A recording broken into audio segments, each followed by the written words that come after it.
Okay, so hi.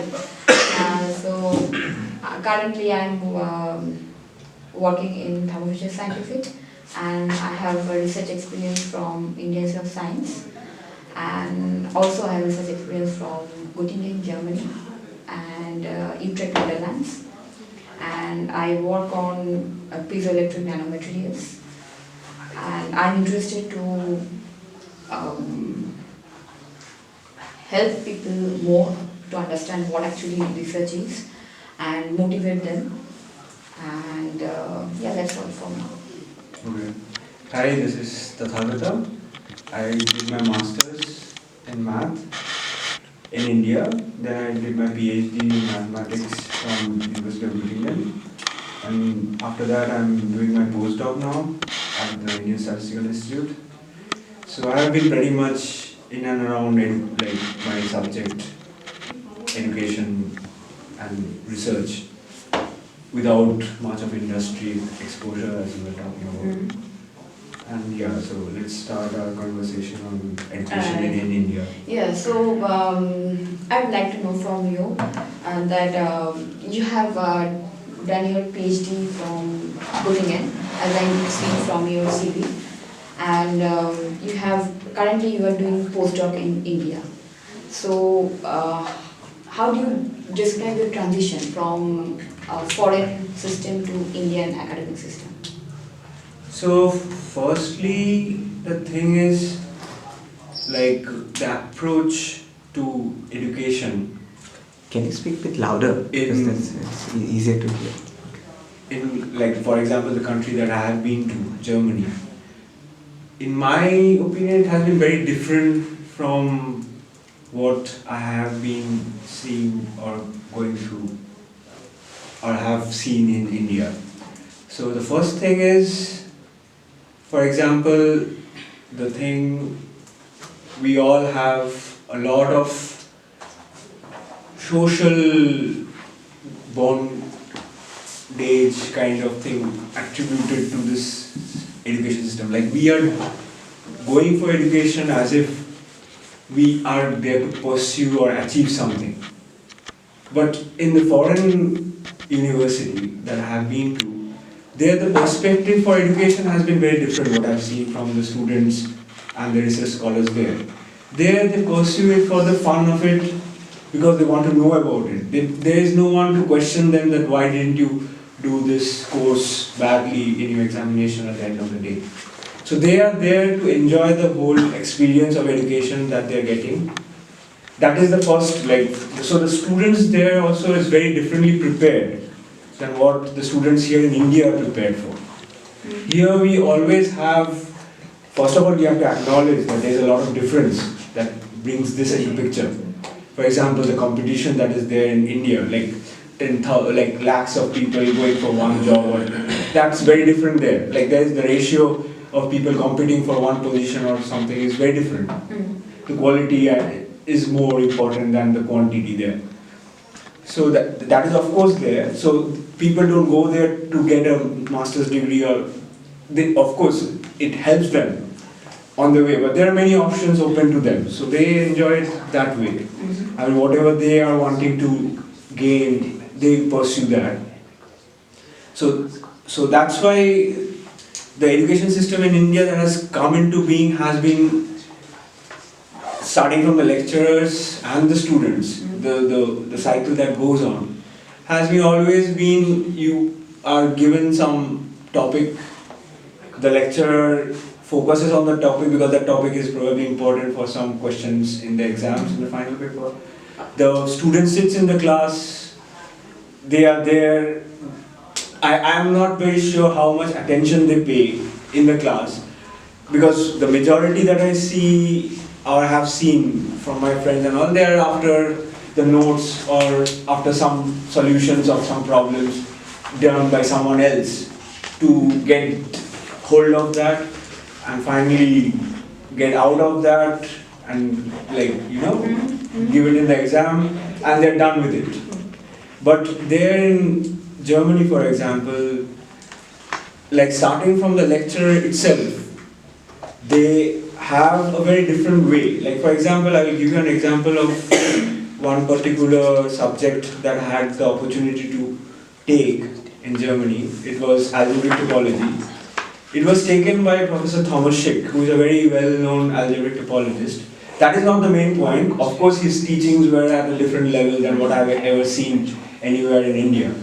But the course structure, so there was this algebraic topology 1, algebraic topology 2, algebraic topology 3, algebraic topology 4, going on one after the other in the successive semesters. So algebraic topology 1 in the spring semester, and then in the next when they start the winter semester, there's a continuation. So they're going deep into that subject. Even the students who are coming to attend the class, of course, they have to have a natural interest in that subject of algebraic topology to be able to do that. So that way itself, and here what I had as a master's student in India was one algebraic topology course. And you're judged how much of algebraic topology you know after that one course. And you're faced with multiple doubts and questions. I mean, after one course, and over there you have 4 successive courses. So you are trying to say that it's more detailed there? No, so the approach over there has been more oriented towards research, I would say. Because that's what you're doing. You're picking up a topic, algebraic topology, which is quite an advanced topic. Lot of current advanced research goes on in that. Like, lot of questions are there which needs to be answered in algebraic topology. You pick up that one topic and you successively in the coming 4 semesters, continuously you're being trained by a highly professional algebraic topologist how to look at the subject. That's when it goes down to your blood. That's when you start thinking about algebraic topology in a different way. But here in India, we don't get this opportunity at all. That is my point I'm bringing. Like, if you want to pursue research, like the whole point is education there is fully channeled, structured towards developing the minds for research. Whereas here in India, whatever, I'm not neglecting the factors what comes in because of this. But here in India, we are ultimately there to crack some exams, qualify. If someone asks you a question, more like job or exam oriented. Exam oriented and more result oriented, and that should not be where knowledge. So it's basically job oriented. That's what you're saying. Yes. In India, I mean, over there it's very education oriented or research oriented. So actually, people can learn there. They have the fun of learning, but here actually that is missing out. Right. In a way, I mean, say it's. Education can be open end. Yeah, like. Can be like open end. What I'm saying, the structure itself is very much channeled towards research. I mean, here you have more other factors that gets priority in your education. Like, you have to land with a job at the end of the day. That's very natural. I'm not saying that I'm saying that this is bad, that is good. But this is the difference. Yep. They can afford it. We are still in that process, I would say. Okay. So probably you can ask me. Right. So yeah, I mean, even during my answer, you might have noticed that I was talking about this this quality versus quantity, the major thing that is there. Like, here the education system is structured to address a large population, and to accommodate that, you have to compromise on a lot of other important factors, like where the question about quality of the education becomes important. So what is your opinion about how to balance in the current Indian education system? What could be a nice strategy, or what things you have in mind that helps in balancing between quality and quantity in the education? Yeah, I mean, from my understanding, what I see, we need more people at the lecturer or teacher that level who understands the students. And as you were saying before, that the course outside India and foreign, it's more structured, and so people get the fun of learning. So here we are much more like we have to give some exam. The screening is based on certain questions, and everybody from different IQ levels, they have to answer that, and they have to, whether they can, if they pass that, they are successful. If they are not passing, they are not successful. It's considered like that. But it should not be the criteria, because people who are not successing those exams also, those so-called academic exams also, we have seen that they can shine in other way also.